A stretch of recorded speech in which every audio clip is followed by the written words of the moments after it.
Hello everyone, welcome to my channel Creative Ishita. So before seeing the video, please like, share, subscribe and hit the bell icon for the latest update. So today we will do that is heating effect of electric current. Okay, earlier we have this is the part 2. Earlier we have done part 1. I'll provide you in the I button so you can see from there. Okay. I will provide in the I button also and in description also. So we have completed till heating effect of electric current. Okay, so this is the part 2 video. Now let us start reading. Heating effect of electric current. Activity 14.2.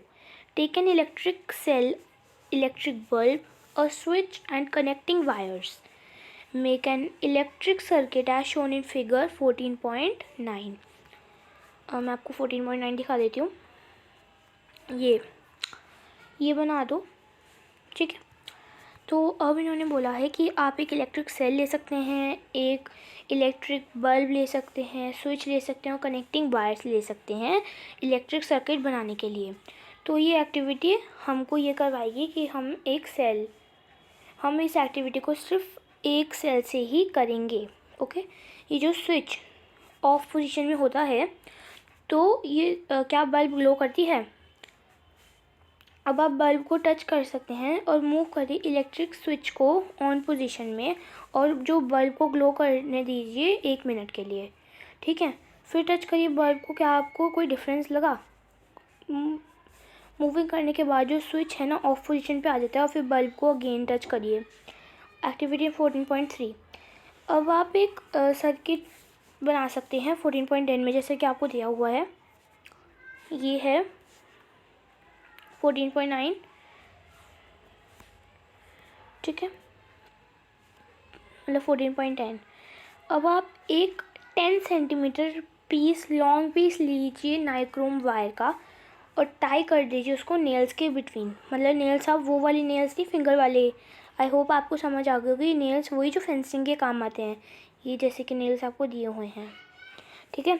तो आप एक nichrome wire लीजिए. Electric repair shop से आपको मिल जाएगा या फिर आप पीस ले सकते हैं मतलब कि कॉइल का या फिर इलेक्ट्रिक हीटर का.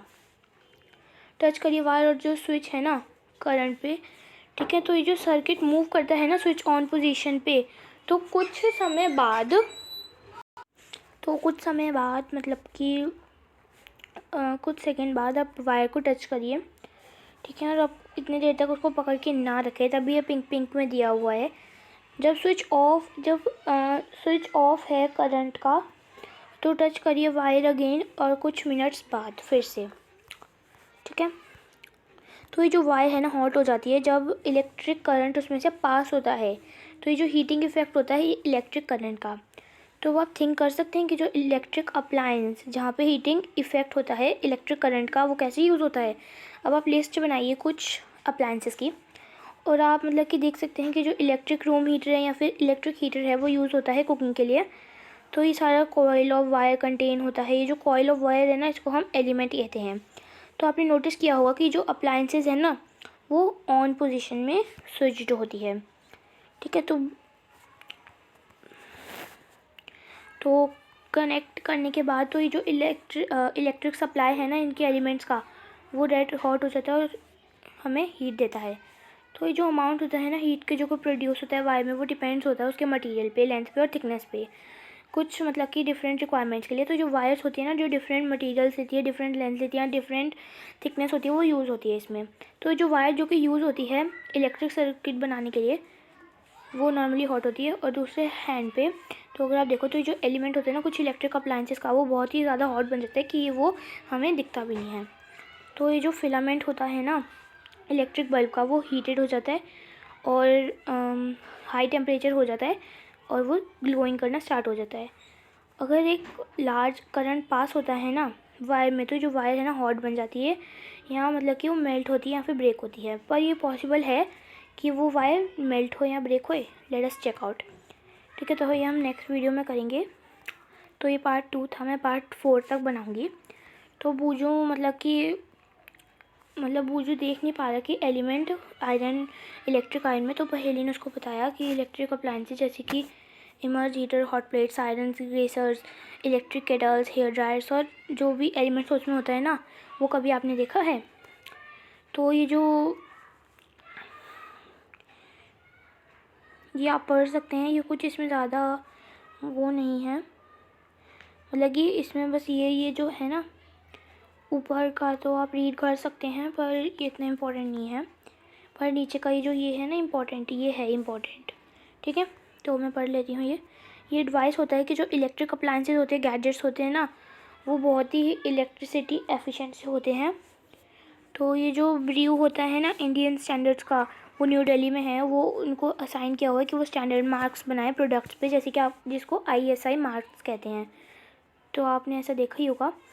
जैसे देखा है वो कमेंट कर सकते हैं और लाइक कर सकते हैं। तो जैसे कि गिवन होता है प्रोडक्ट पे, तभी वो सजेस्ट करते हैं कि यूज़ ISI मार्क्स प्रोडक्ट्स। तो ये जो फ्लोरेसेंट ट्यूब्स है ये सारी है ना, उसमें मरकरी वेपर होता है, टॉक्सिक होते हैं नेचर में, तो तभी डैमेज हो जाते हैं ट्यूब्स को और वो डिस्पोज हो जाते हैं सेफली।